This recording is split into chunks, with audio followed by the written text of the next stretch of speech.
Bem-vindo ao Bimba Videobook, o seu canal de capoeira. Este vídeo tem como objetivo contextualizar a formação dos discípulos de Mestre Bimba, analisando sua metodologia de ensino e a ausência deliberada da musicalidade como componente curricular. Tal abordagem será realizada à luz do momento histórico e das expectativas sociais da época, permitindo compreender as escolhas pedagógicas do mestre e seus impactos na formação de seus alunos.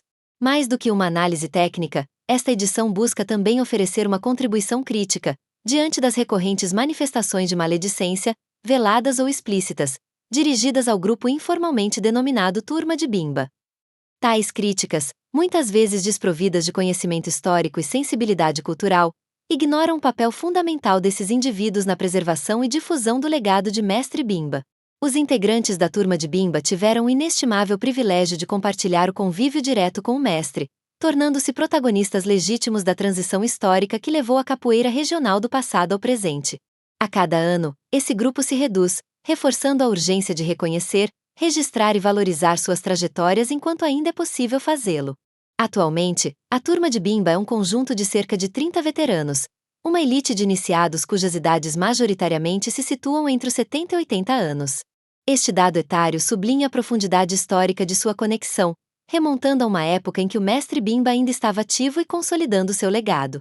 Eles são os responsáveis por manter acesa a chama e a metodologia estrita que Mestre Bimba codificou. Dos incontáveis alunos de Mestre Bimba, são contados os que construíram a sua vida dedicada ao ensino da capoeira. Também os que conciliaram a profissão com o ensino da capoeira. Todos os demais passaram um curto período de convívio com o Mestre Bimba. Em geral, treinavam até adquirirem o status de aluno formado, passavam algum tempo frequentando a escola, eventualmente participando de show folclórico, depois iam cuidar da profissão, haja vista que predominava os alunos já universitários. Mesmo aqueles que buscavam ir além, participando dos cursos de especialização para obter os lenços vermelho e amarelo, geralmente permaneciam frequentando a escola por um período adicional, porém curto, antes de assumirem suas obrigações profissionais. Na escola de Mestre Bimba, o aluno ingressava para aprender a arte da capoeira como defesa pessoal. Esse era o foco. Tocar berimbau não fazia parte da metodologia da escola, tampouco compor ou comandar uma roda. Nas aulas somente o mestre tocava berimbau e nas apresentações era confiada a tocadores por ele escolhido. As quadras e corridos sempre eram por ele cantadas. Assim, poucos são os discípulos de Mestre Bimba que sabem tocar berimbau ou conduzir uma roda de capoeira, cantando e tocando. A proposta pedagógica não era a formação de professores ou mestres, até porque não se vislumbrava a expansão da capoeira pelo Brasil, muito menos pelo mundo. Na era Mestre Bimba, alguns alunos mais dedicados aproveitavam o espaço disponível em suas próprias residências ou quintais, para iniciar o ensino da capoeira a terceiros. É fundamental notar que, nessa fase embrionária da expansão, esses alunos não se auto-intitulavam mestre ou professor. O respeito à hierarquia e à figura central de Mestre Bimba era absoluto. Eles eram conhecidos apenas por seus nomes de batismo, adquiridos na academia. O legado de Mestre Bimba, Manuel dos Reis Machado, foi perpetuado por um conjunto diverso de discípulos, cuja dedicação e método de transmissão variaram significativamente, especialmente no que concerne à dimensão musical e laboral da capoeira. A análise dos perfis permite categorizar os sucessores em pelo menos 3 grupos distintos. Categoria 1. Neste grupo, destacam-se os mestres que fizeram da capoeira regional o instrumento central de sua praxis profissional e de vida, replicando o modelo de dedicação integral estabelecido por Mestre Bimba. Destacam-se Mestre Nenel, Bahia, Mestre Camisa, Bahia, Rio de Janeiro, Mestre Acordeon, Bahia, Estados Unidos, Mestre Luizinho, Goiás, Mestre Sena, Bahia. Estes discípulos não apenas se dedicaram ao ensino, mas também dominaram e difundiram o repertório musical e performático da regional, incluindo a complexa execução dos toques de berimbau e a liderança das rodas através das cantorias. Sua atuação foi fundamental na expansão e manutenção da identidade cultural da capoeira regional, em diferentes localidades. Categoria 2. Um segundo grupo relevante é composto por discípulos que conciliaram o ensino da capoeira com carreiras profissionais estabelecidas em outras áreas, como medicina, odontologia, advocacia e administração. São exemplos: Mestre Itapuã, Mestre Xarel, Mestre Saci, Mestre Arara, Mestre Montenegro, entre outros. Categoria 3.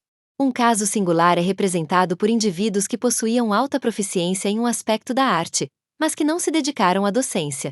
Mestre Piloto se enquadra nesta singularidade. Este discípulo era e continua sendo um exímio tocador de berimbau, um elemento crucial para a cadência e o ritual da capoeira regional. Contudo, ele nunca se engajou na função de ensino. Seu papel foi de suporte.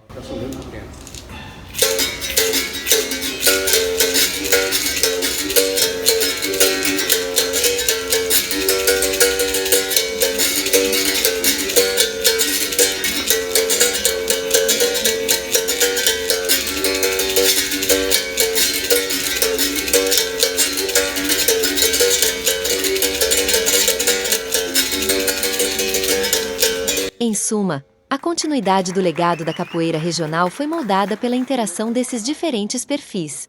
Após sua transferência para Goiânia, em 1973, os alunos que eventualmente visitavam a academia, principalmente os alunos formados e especializados, ficaram sem referência. As aulas no Pelourinho, os domingos no Nordeste de Amaralina e as apresentações na Boate Ondina ficaram na saudade. Alguns preenchiam essa lacuna visitando a academia no Pelourinho, adquirida pelos seus alunos Vermelho e Ezequiel. Também a ginga, criada por seus alunos Itapuã e Xarel. O seu aluno acordeon, que ensinava capoeira regional em sua casa, mudou-se para os Estados Unidos, deixando o espaço sob a direção de Saci, outro aluno, que criou a Academia Aluvião. Em 5 de fevereiro de 1974, um ano após a sua partida para Goiânia, o mestre faleceu, vítima de um derrame cerebral. A sua morte abalou o universo da capoeira em todos os cantos onde ela já havia chegado. Após a sua morte ocorreu um período de grande expansão e institucionalização da capoeira, impulsionada pelo legado deixado. Metodologia de ensino, toques, quadras e corridos. Esse legado foi apropriado por diferentes matizes com deturpações priorizando o interesse comercial, proporcionando uma expansão descentralizada e orgânica. Consequentemente, aumentando exponencialmente as academias e a proliferação dos mestres de capoeira. Um fenômeno geopolítico que se iniciava naquela época, a globalização, favoreceu essa expansão pelos continentes. A titulação de mestre bimba era resultado de um reconhecimento social e de sua autoridade histórica, e não de um sistema formal de graduação. Após a sua morte houve um vácuo de liderança e autoridade. Seus alunos mais graduados e respeitados precisavam assumir a responsabilidade pela continuidade do legado. O título de mestre tornou-se essencial para legitimar e formalizar essa liderança perante seus próprios grupos e perante a sociedade em expansão. Assim, o reconhecimento como mestre para os alunos que já trabalhavam na consolidação do legado foi uma consequência natural e legítima. Os demais alunos, com participação eventual ou inexistente em rodas e trabalhos com capoeira, continuaram sendo conhecidos apenas pelos nomes de batismo.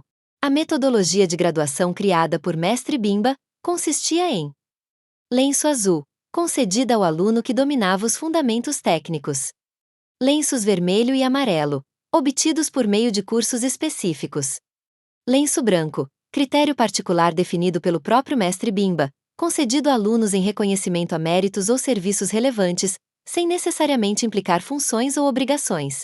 Apesar das graduações, os alunos não utilizavam insígnias ou identificações visuais durante treinos ou apresentações. Em vida, Mestre Bimba concedeu lenço branco, que não implicava necessariamente na titulação de mestre, a 4 alunos. Jair Moura, Miranda, Decânio e Edinho, todos formados por ele.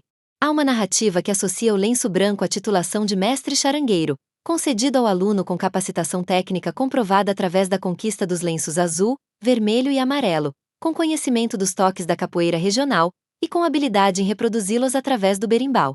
Também conduzir uma roda de capoeira, tocando e cantando. No entanto, essa versão não encontra respaldo histórico, pois os agraciados não possuíam tais credenciais.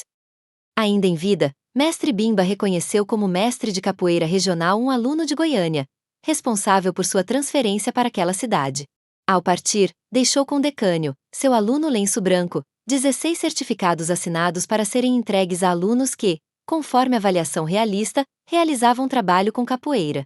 Desses certificados, apenas 4 foram recuperados da exposição à chuva, os quais foram distribuídos para Mestre Itapuã, Mestre Camisa Roxa, falecido, Mestre Nenel e Mestre Luizinho.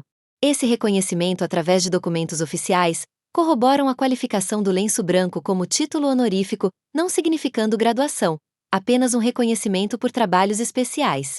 Após o falecimento de Manuel dos Reis Machado, mestre Bimba, em 1974, a tarefa de preservar e dar continuidade à sua obra recaiu sobre seus alunos e herdeiros. Um marco crucial nesse processo foi o retorno para Salvador, em 1977, de mestre Nenel.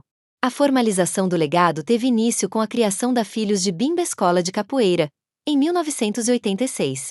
Posteriormente, em 1994, foi instituída a Fundação Mestre Bimba, com a missão institucional de preservar e difundir a obra de Mestre Bimba e o seu legado de matriz africana. Para a consolidação institucional, Mestre Nenel convidou ex-alunos de seu pai para compor o quadro de membros instituidores natos.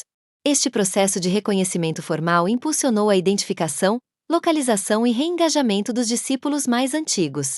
A referência perdida em 1973, com a transferência de Mestre Bimba para Goiânia, foi reencontrada na Filhos de Bimba Escola de Capoeira, que passou a sediar um horário dedicado à interação desses veteranos com a nova geração de capoeiristas. Tais encontros na Academia de Mestre Nenel deram origem ao grupo informal conhecido como Turma de Bimba, ou, em tom jocoso, Turma do Bagaço, composto por discípulos cuja faixa etária se concentra, majoritariamente, entre os 70 e 80 anos. A Turma de Bimba constitui um círculo íntimo e o grupo de testemunhas oculares que conviveram diretamente com o Mestre Bimba, sendo os receptores da iniciação e dos passos cruciais da ginga sob sua direção. Sua relevância aumentou exponencialmente no contexto da grande expansão da capoeira no Brasil nas décadas finais do século XX, marcada pela multiplicação de grupos, seminários, batizados e shows folclóricos. A crescente demanda social e mercadológica por legitimidade histórica levou à frequente solicitação da presença dos discípulos de Mestre Bimba em eventos externos, promovidos por diferentes grupos. Nessas ocasiões, o foco do interesse centrava-se nos relatos individuais das experiências vividas, da rotina da academia, da metodologia de ensino e do processo de graduação, elementos cruciais para a validação da linhagem da capoeira regional. Nos eventos externos, os anfitriões passaram a apresentar os membros da Turma de Bimba utilizando a titulação de mestre, em um ato que se revelou casual e espontâneo, dirigido indistintamente aos discípulos, independentemente de reivindicação prévia. Os próprios discípulos demonstram certo desconforto com a titulação formal, preferindo ser identificados apenas como discípulos de Mestre Bimba, um título que consideram mais honroso. O dilema ético surge da dificuldade de corrigir o anfitrião em público. Contudo, eles interpretam essa distinção hierárquica como um gesto de admiração e respeito dirigido não à sua pessoa individual, mas sim ao legado de Mestre Bimba por meio da sua presença. Eles representam, portanto, a guarda viva e a fonte primária do legado. Em contraste com esse reconhecimento espontâneo, manifestações de maledicência direcionadas à Turma de Bimba, notadamente por mestres atuantes no universo da capoeira, utilizando redes sociais, são percebidas como um déficit ético e uma deformação do caráter. Tais condutas são vistas como uma desonra aos mestres do passado que pavimentaram o caminho para a arte, atraindo o repúdio daqueles que valorizam a seriedade, a honra e o rigor na prática e na história da capoeira. Agradecemos por nos acompanhar nesse registro especial. Inscreva-se no canal, compartilhe esse vídeo e continue conosco nessa missão de valorizar e preservar o legado da capoeira.